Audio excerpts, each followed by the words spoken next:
नमस्कार मित्रांनो, NJ अकॅडमीच्या YouTube चॅनलमध्ये मी नागनाथ करजे तुम्हा सगळ्यांचं मनापासून स्वागत करतो। मित्रांनो, आपण तलाठी भरतीसाठी अतिशय इम्पॉर्टंट अतिशय महत्त्वपूर्ण अशी प्रश्नपत्रिका पाहत आहोत। आजची आपली प्रश्नपत्रिका क्रमांक 99 आहे।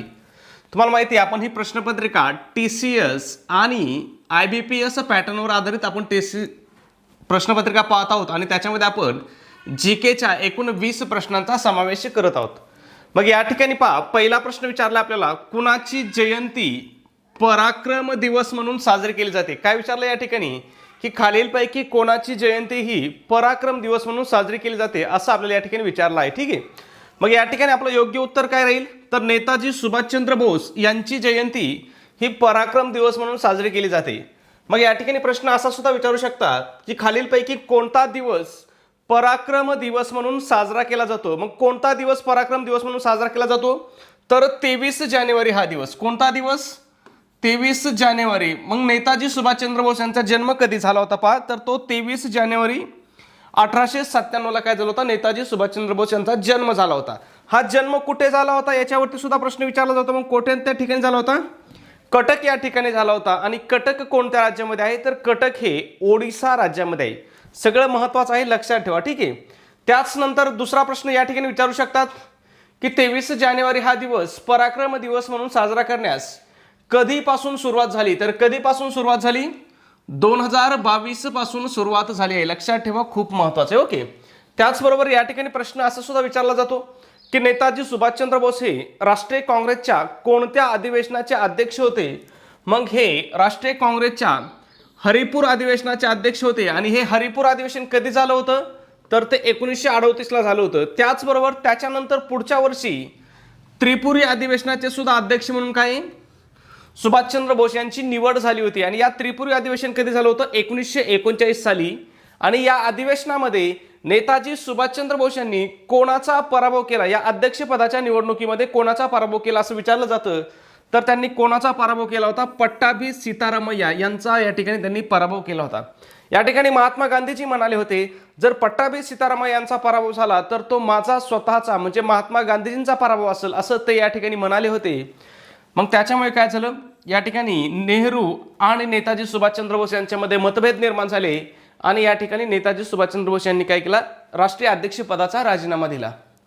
पुढचा प्रश्न आहे आपला 2 नंबर, सातवहन राजाहल याने गाथा सप्तशती ही प्रसिद्ध काव्यरचना कोणत्या भाषेत रचली। आता याच्यावरती एवढा IMP आहे मित्रांनो, तर या ठिकाणी पहा एकूण परीक्षेमध्ये एकाच प्रश्नावरती 3 प्रश्न परीक्षित विचारले आहेत। हा एक प्रश्न विचारलाय पहा की सातवहन राजाहल याने गाथा सप्तशती ही प्रसिद्ध काव्यरचना कोणत्या भाषेत केली किंवा कोणत्या भाषेत रचली असं आपल्याला या ठिकाणी विचारलंय। याच्या अगोदर प्रश्न काय विचारला होता की गाथा सप्तशती ही रचना कोणत्या सातवहन राजाची आहे। त्याच्यानंतर दुसरा प्रश्न काय विचारला होता की राजाहल याने खालीलपैकी कोणती काव्यरचना केली आहे किंवा कोणतं साहित्य लिहिलं आहे असं आपल्याला या ठिकाणी विचारलं होतं। म्हणजे एकाच ओळीवरती TCSने 3 वेगवेगळे प्रश्न या ठिकाणी विचारलेले आहेत। म्हणून तुम्हाला मी सांगत असतो तुम्हाला अभ्यास करताना काय करायचंय, अगदी डिटेल्समध्ये अगदी डीपमध्ये काय करायचं या ठिकाणी स्टडी करायचं आहे, बरोबर। मग या ठिकाणी ही कोणत्या भाषेतील रचना आहे तर ही प्राकृत भाषेमधील रचना आहे। कोणत्या प्राकृत तर आपली महाराष्ट्री प्राकृत भाषेतील रचना आहे। आणि हा काय आहे, एक कवितांचा संग्रह आहे। आणि या कविता कशाबद्दल आहेत मित्रांनो तर त्या प्रेमाबद्दल आहेत। लक्षात ठेवा, खूप महत्त्वाचं आहे। ठीक आहे, पुढचा प्रश्न पाहण्या अगोदर मित्रांनो एक छोटीशी परंतु अतिशय महत्त्वपूर्ण अतिशय इम्पॉर्टंट अशी सूचना, आपण तलाठी भरतीसाठी अतिशय इम्पॉर्टंट अशी टेस्ट सिरीज सुरू केलेली आहे। आपल्या टेस्ट सिरीजचं वैशिष्ट्य आहे की ही TCS आणि IBPS पॅटर्नवर आधारित महाराष्ट्रातील एकमेव महाराष्ट्रातील सर्वात दर्जेदार अशी आपली टेस्ट सिरीज आहे। मग या टेस्ट सिरीजमध्ये तुम्हाला काय काय भेटेल मित्रांनो तर तुम्हाला एकूण 10 टेस्ट पेपर भेटतील। त्याचबरोबर तुम्हाला फ्रीमध्ये तलाठी भरतीच्या 2011 पासून 2022 पर्यंतच्या सर्व प्रश्नपत्रिका तुम्हाला या ठिकाणी प्रोव्हाइड केल्या जातील। त्यासुद्धा कशा तर उत्तरासहित आन्सर की सहित तुम्हाला या ठिकाणी या प्रश्नपत्रिका पुरवल्या जातील। त्याचबरोबर सगळ्यात महत्त्वाचं तुम्हाला तलाठी भरतीसाठी अतिशय IMP अशा नोट्स या ठिकाणी प्रोव्हाइड केल्या जातील। या नोट्स एवढ्या डिटेल्स आहेत मित्रांनो, आता तुम्ही शेवटच्या दिवसामध्ये तुम्ही एवढ्या नोट्सचा जरी अभ्यास केला तरी तुम्ही तलाठी भरतीमध्ये 180 पेक्षा जास्त मार्क काय या ठिकाणी सहज घेऊ शकता। मग या ठिकाणी सगळ्या विषयाचे नोट्स असतील, मराठी, इंग्रजी, गणित व बुद्धिमत्ता, इतिहास, भूगोल, राज्यशास्त्र, विज्ञान आणि अर्थशास्त्र या सगळ्या विषयाच्या नोट्स तुम्हाला या ठिकाणी प्रोव्हाइड केल्या जातील. ओके, मग या सगळ्यांची किंमत किती आहे मित्रांनो? तर 150 रुपये किंमत आहे. परंतु ऑफरनुसार जर तुम्ही ही टेस्ट सिरीज जर आज घेतली तर ही तुम्हाला काय होईल? फक्त आणि फक्त 99 रुपयाला पडेल. मग हे 99 रुपये तुम्हाला कुठं पे करायचे आहेत? तर गुगल पे असेल, फोन पे असेल, या ठिकाणी तुम्हाला 99 रुपये पे करायचे. तर आपला नंबर आहे 9689141630. या नंबरवरती तुम्हाला काय करायचं आहे? 99 रुपये पे करायचे आहेत आणि त्याचा एक स्क्रीनशॉट काढून तुम्हाला काय करायचा आहे? तो स्क्रीनशॉट तुम्हाला व्हॉट्सॲपला शेअर करायचा आहे. व्हॉट्सॲपला आपला हाच नंबर आहे 9689141630. या नंबरवरती तुम्हाला काय करायचं आहे? तो स्क्रीनशॉट शेअर करायचा आहे. ओके, ठीक आहे मित्रांनो, पुढचा प्रश्न पाहू. आपला प्रश्न क्रमांक 3 आहे. खालीलपैकी कोणते पुस्तक संस्कृत भगवद्गीताचा अर्थ स्पष्ट करते असं विचारलंय. तुम्हाला माहिती आहे TCS IBPS काय करत आहे? पुस्तकावरती भरपूर प्रश्न विचारत आहे. मग संस्कृत भगवद्गीताचा अर्थ खालीलपैकी कोणतं पुस्तक करत आहे? तर ते भावार्थ दीपिका हे पुस्तक करत आहे. मग भावार्थ दीपिका म्हणजेच आपण त्याला काय म्हणतो? तर ज्ञानेश्वरी म्हणतो. काय म्हणतो? ज्ञानेश्वरी. मग ही ज्ञानेश्वरी कोणी लिहिली आहे याच्यावरती सुद्धा प्रश्न विचारला जातो. मग ही ज्ञानेश्वरी कोणी लिहिली आहे? तर ही संत ज्ञानेश्वर यांनी लिहिलेली आहे. कधी लिहिली याच्यावरती सुद्धा प्रश्न येतो. पहा, इसवी सन 1290 मध्ये लिहिली. कोणत्या गावामध्ये लिहिली, कोणत्या ठिकाणी लिहिली याच्यावरती सुद्धा प्रश्न विचारला जातो. तर ही अहमदनगर जिल्ह्यामधील नेवासे या ठिकाणी त्यांनी काय केलेलं आहे? ज्ञानेश्वरीची रचना केलेली आहे. त्यालाच काय म्हटलं जातं? भावार्थ दीपिका असं म्हटलं जातं. पुढचा प्रश्न आहे आपला 4 नंबर. खालीलपैकी कोणते विधान बरोबर आहे असं आपल्याला या ठिकाणी विचारले. पहा, या ठिकाणी 2 विधानं दिलेत. पहिलं विधान, दुसरं विधान आणि खाली पर्याय दिलेत आपल्याला या ठिकाणी. पहा, पर्याय क्रमांक 1, 2, 3, 4 पर्याय कुठे गेलेत? खाली गेलेले आहेत. ठीक आहे, मग या ठिकाणी पाहूया. बेडसे लेणी महाराष्ट्रातील पुणे जिल्ह्यात आहे. पहिलं विधान काय मित्रांनो या ठिकाणी? बरोबर आहे, कारण बेडसे लेणी कोणत्या जिल्ह्यामध्ये आहे? तर ती पुणे जिल्ह्यामध्ये आहे. दुसरं विधान काय दिलंय? बेडसे लेणी या बौद्ध लेणींचा एक समूह आहे ज्या इसवी सन पूर्व 1ल्या शतकातील असू शकतात. हे विधान सुद्धा काय मित्रांनो? बरोबर आहे. म्हणजे या ठिकाणी दोन्ही विधानं बरोबर आहेत. मग आपलं उत्तर काय येईल? तर पर्याय क्रमांक 1 आणि 2 दोन्ही बरोबर. हे काय असणार आहे? आपल्या या ठिकाणी उत्तर असणार आहे. ओके, पुढचा प्रश्न पाहू आपण. त्याच्या अगोदर पहा, बेडसे लेणी काय पुणे जिल्ह्यातल्या कोणत्या तालुक्यामध्ये याच्यावरती सुद्धा प्रश्न विचारला जातो. तर कोणत्या तालुक्यामध्ये आहे ही? पुणे जिल्ह्यातील मावळ तालुक्यामध्ये आहे. त्याचबरोबर पुणे जिल्ह्यातील इतर लेण्या कोणत्या याच्यावरती सुद्धा प्रश्न विचारला जातो. मग महत्वाच्या लेण्या कोणत्या आहेत? पहा, कार्ले लेणी आहे, भाजे आहे, लेण्यांद्री आहे, नाणेघाट लेणी आहे. या काय आहेत? पुणे जिल्ह्यातील महत्वाच्या लेणी आहेत. पुढचा प्रश्न आहे आपला 5 नंबर. जागतिक बँकेने सन 2015 मध्ये निश्चित केलेली आंतरराष्ट्रीय दारिद्र्य रेषा कोणती असं या ठिकाणी विचारलेलं आहे. मग जागतिक बँकेने 2015 मध्ये निश्चित केलेली आंतरराष्ट्रीय दारिद्र्य रेषा कोणती आहे? तर दिवसाला $1.90 उत्पन्न असणारी व्यक्ती काय असणार आहे? दारिद्र्य रेषेच्या वरती असणार आहे. ठीक आहे, मग या ठिकाणी लक्षात ठेवा कधी निश्चित केलं हे? तर हे 2015ला निश्चित केलेलं आहे. कोणी निश्चित केलंय? तर जागतिक बँकेने निश्चित केलंय. म्हणजे याच्यावरती फिरून प्रश्न तुम्हाला विचारला जाऊ शकतो. त्याचबरोबर जागतिक बँकेने आंतरराष्ट्रीय दारिद्र्य रेषा मोजण्यासाठी कोणते वर्ष हे आधारभूत वर्ष म्हणून निश्चित केलेलं आहे याच्यावरती सुद्धा प्रश्न विचारला जाऊ शकतो. मग कोणते वर्ष आधारभूत केलेलं आहे? तर 2011 हे वर्ष आधारभूत वर्ष म्हणून स्वीकारलेलं आहे. आता या ठिकाणी प्रश्न विचारला जातो आपल्याला की जागतिक बँकेची स्थापना कधी झाली? मग जागतिक बँकेची स्थापना कधी झाली मित्रांनो? तर ती 1944 साली झाली.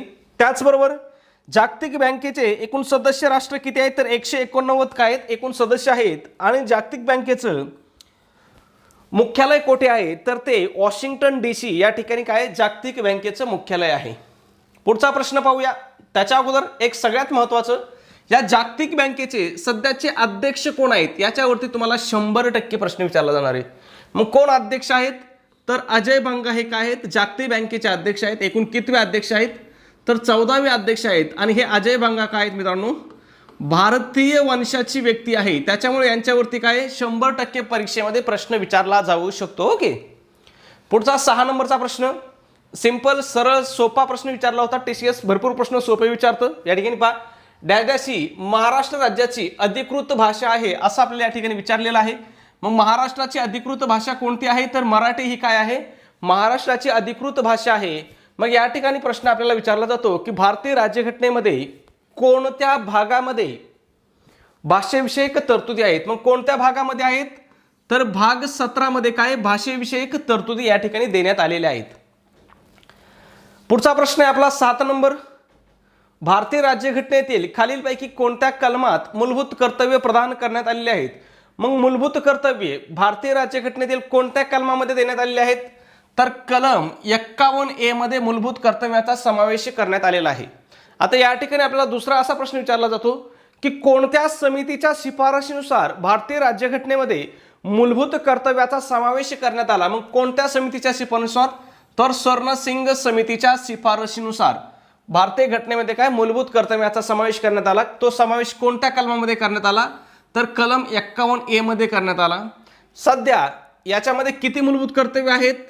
तर एकूण 11 मूलभूत कर्तव्य आहेत. मग यापैकी हा समावेश कधी करण्यात आला याच्यावरती सुद्धा प्रश्न विचारला जातो. तर कधी करण्यात आला होता? 1976 साली. कोणत्या घटनादुरुस्तीने करण्यात आला? तर 42व्या घटनादुरुस्तीने. आणि 42व्या घटनादुरुस्तीने एकूण किती मूलभूत कर्तव्याचा समावेश करण्यात आला याच्यावरती सुद्धा प्रश्न विचारला जातो. तर किती? 10 मूलभूत कर्तव्याचा. मग सध्या किती मूलभूत कर्तव्य आहेत? 11 आहेत. 42व्या घटनादुरुस्तीने 1976ला जर 10 मूलभूत कर्तव्य समावेश केले तर तुम्हाला प्रश्न पडला पाहिजे की 11वे मूलभूत कर्तव्य कोणत्या घटनादुरुस्तीने आणि कधी समाविष्ट करण्यात आले? तर हे 11वे मूलभूत कर्तव्य 86व्या घटनादुरुस्तीने 2002 साली काय समाविष्ट करण्यात आलं. मग तुम्हाला लक्षात काय काय ठेवायचंय? एक तर मूलभूत कर्तव्य कोणत्या कलमामध्ये आहेत हे लक्षात ठेवायचंय. कोणत्या कलमामध्ये आहेत? कलम 51A मध्ये आहेत. त्याच्यानंतर कोणाच्या शिफारशीनुसार मूलभूत कर्तव्याचा घटनेमध्ये समावेश करण्यात आला? तर तो स्वर्णसिंह समितीच्या शिफारशीनुसार. कधी करण्यात आला? 42वी घटनादुरुस्ती 1976 ने. किती? 10 मूलभूत कर्तव्याचा. सध्या किती मूलभूत कर्तव्य आहेत? तर 11 मूलभूत कर्तव्य आहेत. मग 11वं मूलभूत कर्तव्य कधी समाविष्ट करण्यात आलं? तर ते 86वी घटनादुरुस्तीने 2002 साली समाविष्ट करण्यात आलं. म्हणजे हे 5 प्रश्न तुम्हाला मूलभूत कर्तव्यावरती काय करायचे? तोंड पाठ करून ठेवायचे आहेत, कारण याच्या बाहेर तुम्हाला प्रश्न विचारला जाणार नाही. ठीक आहे. पुढचा प्रश्न पाहू आपण. प्रश्न क्रमांक 8 आहे. खालीलपैकी कोणता किल्ला शिवाजी महाराजांनी स्थापन केलेल्या स्वराज्याची पहिली राजधानी होती? या ठिकाणी स्वराज्याची पहिली राजधानी विचारलंय. मग स्वराज्याची पहिली राजधानी कोणती आहे मित्रांनो? तर स्वराज्याची पहिली राजधानी कोणती होती? राजगड ही काय होती? स्वराज्याची पहिली राजधानी होती. आणि स्वराज्याची दुसरी राजधानी कोणती होती? तर ती रायगड होती. ओके. या ठिकाणी आत्ताच एक महाराष्ट्रात खरं तर आपलं सगळ्यांचं दुर्भाग्य म्हणावं लागेल की कोण बनेगा करोडपती मराठीचा कार्यक्रम चालू होता आणि त्या ठिकाणी एक बीएससी बीएड असणाऱ्या शिक्षिकेला, माध्यमिक शिक्षिकेला प्रश्न या ठिकाणी विचारण्यात आलेला होता की छत्रपती शिवाजी महाराजांचा राज्याभिषेक कोणत्या गडावरती झाला? आणि हा प्रश्नाचं उत्तर त्या बीएससी बीएड असणाऱ्या शिक्षिकेला, माध्यमिक शिक्षिकेला देता आलं नाही. खरं तर या ठिकाणी सगळ्या महाराष्ट्राची मान काय झाली? शर्मेने खाली गेली. कारण आपण शिकतोय काय? आपली शिक्षण व्यवस्था चाललंय कुठं? बीएससी बीएड तुम्ही एवढं क्वालिफिकेशन घेतलेलं आहे, तुम्ही माध्यमिक वर्गामध्ये एक शिक्षिक आहात आणि तुम्हाला जर या बेसिक गोष्टी इयत्ता 4थीच्या इतिहासामध्ये आहेत. हे छत्रपती शिवाजी महाराजांचा इतिहास कुठे आहे? आपल्याला इयत्ता 4थीला आहे. मग जर या बेसिक गोष्टी माहीत नसतील तर आपलं शिक्षण किती क्वालिटीचं आहे आणि आपण खरंच आपण बेरोजगार आहोत याला सरकार जबाबदार आहे की आपण स्वतः जबाबदार आहोत याचा एकदा सगळ्यांनी काय केला पाहिजे मित्रांनो? विचार केला पाहिजे. बरोबर. पुढचा प्रश्न आहे आपला प्रश्न क्रमांक 9 आहे. महाराष्ट्राच्या विधान परिषदेत एकूण किती सदस्य आहेत? मग आता या ठिकाणी काय विचारले पहा. महाराष्ट्राच्या विधान परिषदेमध्ये एकूण किती सदस्य आहेत असा प्रश्न आहे. याचं उत्तर काय आहे? करेक्ट उत्तर एकूण 78 सदस्य आपल्या विधान परिषदेमध्ये आहेत. हे याचं योग्य आणि करेक्ट उत्तर आहे. या ठिकाणी आपल्या टेस्ट सिरीजमध्ये सुद्धा हा प्रश्न आहे. त्या ठिकाणी मला लगेच एका विद्यार्थ्यांनी स्क्रीनशॉट टाकला, सर हे उत्तर आपलं चुकलंय. अरे म्हटलं कसं काय चुकलंय? तर तो म्हटला सर महाराष्ट्राच्या विधान परिषदेमध्ये 288 सदस्य आहेत, तुम्ही 78 कसं काय दिलं? त्याला म्हटलं बेटा विधान परिषद आणि विधानसभा, विधान परिषद आणि विधानसभा याच्यामध्ये काय आहे? फरक आहे. महाराष्ट्राच्या विधानसभेची सदस्य संख्या किती आहे? 288 आहे आणि विधान परिषदेची सदस्य संख्या किती आहे? फक्त 78 आहे. ठीक आहे. मग या ठिकाणी राज्य विधिमंडळाची रचना कोणत्या कलमानुसार असते? तर ती कलम 168 नुसार असते. त्याचबरोबर एक सगळ्यात महत्त्वाचा प्रश्न विचारला जातो की विधान परिषद निर्माण करणे किंवा विसर्जित करणे हे घटनेतील कोणत्या कलमानुसार केलं जातं? तर कोणत्या कलमानुसार? कलम 169 नुसार. आणि एखाद्या राज्यामध्ये नवीन विधान परिषद निर्माण करणे किंवा असलेली विधान परिषद बरखास्त करणे हे कोणाचं काम आहे किंवा कोण करू शकतं? तर हे संसद करू शकतं. कोण करू शकतं? संसद करू शकतं. लक्षात ठेवा, खूप महत्त्वाचं आहे. खूप वेळेस याच्यावरती प्रश्न परीक्षेत विचारलेला आहे. मग आता या ठिकाणी विधानसभेची रचना कोणत्या कलमामध्ये आहे? तर विधानसभेची रचना कलम 170 मध्ये आहे. आणि विधान परिषदेची रचना कोणत्या कलमामध्ये आहे? तर ती कलम 171 मध्ये आहे. दोन्ही मधला फरक लक्षात ठेवा. निर्माण करणे विसर्जित करण्यासाठी कोणतं कलम आहे? 169 आहे. आणि विधान परिषदेची रचनेसाठी कोणतं कलम आहे? 171 आहे. दोन्हीतला फरक लक्षात ठेवा. बऱ्याच वेळेस काय होतं, अशा छोट्या छोट्या प्रश्नामध्ये आपलं काय होतं, कन्फ्युजन होतं. म्हणजे माझं पण होतं, तुमचं पण होतच असणार आहे. ठीक आहे. पुढचा प्रश्न पाहूया. 10 नंबर. खालीलपैकी कोणते विधान बरोबर आहे असं विचारलंय. या ठिकाणी 2 विधानं दिलेत, खाली पर्याय दिलेले असतील. पहिले विधान काय दिले पहा. दर महिन्याला किमान 1 सभा घेणं पंचायत समितीवर बंधनकारक आहे. पहिलं विधान काय आहे? बरोबर आहे. दर महिन्याला किमान 1 सभा घेणं हे काय आहे? पंचायत समितीवरती बंधनकारक आहे. दुसरं विधान काय विचारले बघूया. विकास गटात राबविण्यात येणाऱ्या योजनांचा आराखडा पंचायत समिती तयार करते. हे विधान सुद्धा बरोबर आहे. विकास गटात ज्या योजना राबवल्या जाणार आहेत या योजनांचा आराखडा कोण निर्माण करतं? तर पंचायत समिती निर्माण करते. मग आपलं उत्तर काय असणार आहे? 1 आणि 2 दोन्ही बरोबर, हे आपलं या ठिकाणी उत्तर असणार आहे. आता या ठिकाणी पंचायत समितीवरती भरपूर प्रश्न विचारले जातात. मग या ठिकाणी प्रश्न विचारला जातो की पंचायत राजच्या मधल्या स्तराला काय म्हणतात? तर पंचायत राजच्या मधल्या स्तराला काय म्हणतात? या ठिकाणी पंचायत समिती म्हणतात. मग पंचायत राजच्या सर्वोच्च स्तराला काय म्हणतात? तर सर्वोच्च स्तराला जिल्हा परिषद म्हणतात. आणि पंचायत राजच्या सर्वात खालच्या स्तराला काय म्हणतात? तर ग्रामपंचायत असं म्हणतात. ओके. मग या ठिकाणी आपल्याला प्रश्न विचारला जातो की ग्रामपंचायत व जिल्हा परिषद यांच्यामधील समन्वय साधण्याचं काम कोण करतं किंवा यांच्यामधील दुवा साधण्याचं काम कोण करतं, असा या ठिकाणी आपल्याला प्रश्न विचारला जातो. मग ग्रामपंचायत व जिल्हा परिषद यांच्यामधला दुवा कोण आहे किंवा समन्वय कोण साधतं? तर ती पंचायत समिती साधते. लक्षात ठेवा. ओके. त्याचबरोबर पंचायत समितीचा कार्यकाळ म्हणजे पंचायत समिती सदस्याचा कार्यकाळ किती वर्षाचा असतो याच्यावरती प्रश्न विचारला जातो. किती वर्षाचा असतो? 5 वर्षाचा असतो. पण या ठिकाणी फरक लक्षात ठेवा. सभापती आणि उपसभापती, पंचायत समितीचे सभापती आणि उपसभापती यांचा कार्यकाळ मात्र काय असतो? 2.5 वर्षाचा असतो. हा फरक लक्षात ठेवा. सदस्यांचा कार्यकाळ किती वर्षाचा असतो? 5 वर्षाचा असतो. परंतु सभापती आणि उपसभापती यांचा कार्यकाळ किती वर्षाचा असतो? 2.5 वर्षाचा असतो. हाच नियम जिल्हा परिषद अध्यक्ष आणि उपाध्यक्षांना सुद्धा लागू होतो. जिल्हा परिषद अध्यक्षांचा कार्यकाळ सुद्धा किती असतो? 2.5 वर्षाचा असतो. जिल्हा परिषद सदस्यांचा कार्यकाळ किती असतो? 5 वर्षाचा असतो. ओके. मग या ठिकाणी अजून एक प्रश्न विचारला जातो की जिल्हा परिषद असतील, पंचायत समिती असेल किंवा ग्रामपंचायत असेल, यांचा कारभार कोणत्या कलमानुसार चालतो? तर महाराष्ट्र जिल्हा परिषद व पंचायत समिती अधिनियम 1961 नुसार काय आहे? पंचायत समिती व जिल्हा परिषद या दोघांचा काय होतं या ठिकाणी? कारभार चालतो. ओके. त्याचबरोबर सगळ्यात महत्त्वाचा एक प्रश्न विचारला जातो की पंचायत राजला कोणत्या घटनादृष्टीने घटनात्मक दर्जा देण्यात आला? मग पंचायत राजला 73व्या घटनादृष्टीने, कितव्या घटनादृष्टीने पहा या ठिकाणी दिलेला आहे? 73व्या घटनादृष्टीने काय आहे? घटनात्मक दर्जा देण्यात आलेला आहे, संविधानिक दर्जा देण्यात आलेला आहे. खूप महत्त्वाचं आहे, लक्षात ठेवा. ओके. पुढचा प्रश्न आहे आपला प्रश्न क्रमांक 11. भारताच्या 2011च्या जनगणनेनुसार महाराष्ट्रातील खालीलपैकी कोणत्या जिल्ह्याची लोकसंख्या सर्वाधिक आहे असं विचारलंय. कोणत्या जिल्ह्याची? कशानुसार? 2011च्या लोकसंख्येनुसार. बरेच विद्यार्थी काय म्हणत आहेत सध्या? पुणे जिल्हा. परंतु प्रश्न काय विचारलाय? 2011च्या याच्यानुसार. पुण्याचा कुठं ऑप्शन सुद्धा दिला होता का त्यांनी? दिला नव्हता. मग मी वारंवार तुम्हाला सांगतोय, जर तुम्हाला 2011 नुसार विचारलं तर तुम्हाला उत्तर काय लिहायचं या ठिकाणी? ठाणे जिल्हा. हेच तुम्हाला काय करायचं मित्रांनो? उत्तर लिहायचं आहे. ओके.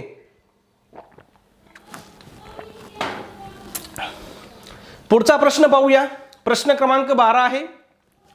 डॅश डॅश पर्वतरांगा या महाराष्ट्राचा प्राकृतिक कणा आहेत. कोणती पर्वतरांग ही महाराष्ट्राचा प्राकृतिक कणा आहे असं आपल्याला या ठिकाणी विचारलेलं आहे. ऑप्शन काय दिलेत पहा? सातपुडा, पूर्वांचल, अरवली आणि सह्याद्री. योग्य उत्तर काय आहे आपलं? सह्याद्री हे काय असणार आहे? योग्य उत्तर असणार आहे. मग एकूण सह्याद्री पर्वताची किंवा सह्याद्री पर्वतालाच दुसरं नाव काय म्हटलं जातं? या ठिकाणी याला पश्चिम घाट असं म्हटलं जातं. दोन्ही एकच आहे, लक्षात ठेवा. ओके. मग पश्चिम घाटाची लांबी किती किंवा सह्याद्री पर्वताची एकूण लांबी किती आहे? तर ती 1600 किलोमीटर आहे. परंतु ही लांबी महाराष्ट्रामध्ये किती आहे? तर महाराष्ट्रामध्ये 440 किमी आहे. दोन्ही पण तुम्हाला लक्षात ठेवायचं आहे, तोंडपाठ ठेवायचं आहे. त्याच्यानंतर एक महत्त्वाचा प्रश्न विचारला जातो की महाराष्ट्राचा प्रमुख जलविभाजक, प्रमुख शब्द खूप महत्त्वाचा, महाराष्ट्राचा प्रमुख जलविभाजक कोण आहे? तर महाराष्ट्राचा प्रमुख जलविभाजक सुद्धा काय आहे? सह्याद्री पर्वत आहे किंवा पश्चिम घाट आहे. लक्षात ठेवा, खूप इम्पॉर्टंट आहे, खूप महत्त्वाचं आहे. आपण जे मित्रांनो सांगतो ना, हा प्रत्येक प्रश्न, त्याचबरोबर त्या प्रत्येक प्रश्नातली प्रत्येक ओळ काय असते? महत्त्वाची असते, परीक्षेच्या दृष्टीने अतिशय IMP असते. ओके. मग 13 नंबरचा आपला प्रश्न आहे, खालीलपैकी कोण भारतीय राष्ट्रीय काँग्रेसचे जहालमतवादी नेते होते? असं आपल्याला या ठिकाणी विचारलेलं आहे. ऑप्शन काय दिलेत पहा: फिरोजशाह मेहता, सुरेंद्रनाथ बॅनर्जी, गोपाळकृष्ण गोखले आणि बाळ गंगाधर टिळक. तर यापैकी बाळ गंगाधर टिळक हे कोण होते? जहालमतवादी नेते होते. मग मवाळ नेते कोण होते पहा: फिरोजशाह मेहता मवाळ होते, गोपाळकृष्ण गोखले मवाळ होते आणि सुरेंद्रनाथ बॅनर्जी हे तिन्ही नेते कसे होते? मवाळ होते. लक्षात ठेवा, याच्यावरती सुद्धा परीक्षेत वारंवार प्रश्न पुन्हा पुन्हा विचारला जात आहे. पुढचा प्रश्न पहा, 14 नंबर. छत्रपती प्रतापसिंह यांनी आपले अधिकारी रंगो बापूजी यांच्यासह 1857च्या उठावात भाग घेतला होता. ते महाराष्ट्रातील डॅश डॅश या ठिकाणचे होते असं आपल्या या ठिकाणी विचारलेलं आहे. मग छत्रपती प्रतापसिंह हे महाराष्ट्रातील कोणत्या ठिकाणचे होते? तर हे सातारा या ठिकाणचे काय होते? राजे होते. ओके. आणि त्यांचे अधिकारी किंवा त्यांचे वकील कोण होते? तर ते रंगो बापूजी गुप्ते होते. लक्षात ठेवा, खूप महत्त्वाचं आहे. रंगो बापूजी गुप्ते यांना काय केलं होतं? छत्रपती प्रतापसिंह महाराजांनी काय केलं होतं? इंग्लंडला आपली वकिली करण्यासाठी पाठवलं होतं. आता या ठिकाणी एक गोष्ट लक्षात घ्या, आपल्याला उठावात भाग घेणारे नेते कोणत्या प्रांताचे होते किंवा कोणत्या ठिकाणी त्यांनी उठावात भाग घेतला होता याच्यावरती वारंवार प्रश्न विचारला जातो. मग रंगो बापूजी गुप्ते कुठले होते? तर ते साताऱ्याचे होते. याच्या अगोदर पण मी सांगितलेलं आहे, पुन्हा सांगतो. त्याच्यानंतर अण्णाजी फडणवीस व तात्या मोहिते यांनी कोणत्या ठिकाणी उठाव केला? तर यांनी कोल्हापूर या ठिकाणी उठाव केला. खर्जा सिंग यांच्या नेतृत्वाखाली कुठे उठाव झाला? तर खानदेशामध्ये. आणि शंकरशाह यांनी कुठल्या उठावाचं नेतृत्व केलं? तर ते सातपुडा भागातील उठावाचं.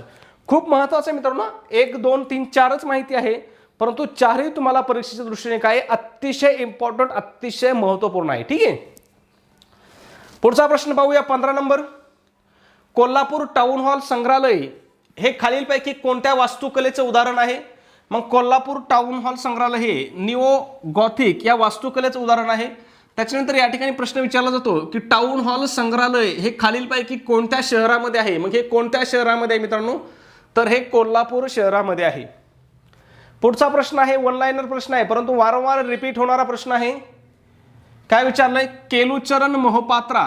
केलुचरण मोहपात्रा या शास्त्रीय नृत्यातील एक प्रख्यात नाव आहे. डॅश डॅशच्या शास्त्रीय नृत्यात विचारलंय. मग हे कोणत्या शास्त्रीय नृत्यातील एक प्रख्यात नाव आहे? तर ओडिसी या शास्त्रीय नृत्यातील हे काय आहे मित्रांनो? प्रख्यात नाव आहे. पुढचा महत्त्वाचा प्रश्न आपला 17 नंबर. महाराष्ट्रातील खालीलपैकी कोणता जिल्हा कृष्णा खोऱ्यात येत नाही असं विचारलंय. कोणत्या खोऱ्यामध्ये? कृष्णा खोऱ्यामध्ये येत नाही असं या ठिकाणी आपल्याला विचारलेलं आहे. ठीक आहे. ऑप्शन काय दिलेत पहा: सातारा, रत्नागिरी, सोलापूर आणि पुणे. तर यापैकी रत्नागिरी हा जो जिल्हा आहे हा काय होत नाही? कृष्णा खोऱ्यामध्ये येत नाही. आता या ठिकाणी कृष्णा खोरे म्हणजे त्यांनी काय विचार केलाय?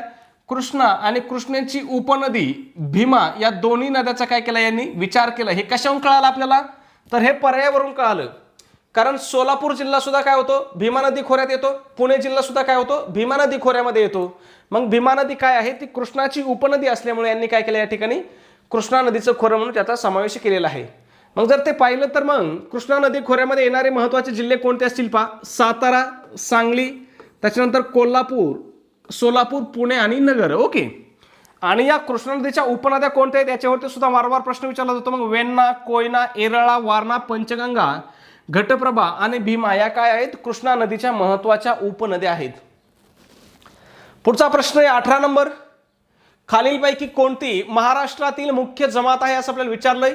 या ठिकाणी 2 जमाती दिल्यात पहा: गोंड आणि दुसरी दिली भिल्ल. आणि विचारलंय कोणती महाराष्ट्रातील मुख्य जमात आहे? तर आपलं उत्तर काय असेल? 1 आणि 2 या दोन्ही काय आहेत? महाराष्ट्रातील मुख्य जमाती आहेत, गोंड आणि भिल्ल जमात. पुढचा प्रश्न आहे आपला 19 नंबर. खालीलपैकी कोणत्या मराठी संतांनी पंढरपूर येथे संत चोखामेळ्याचे स्मारक बांधले? कोणाचं?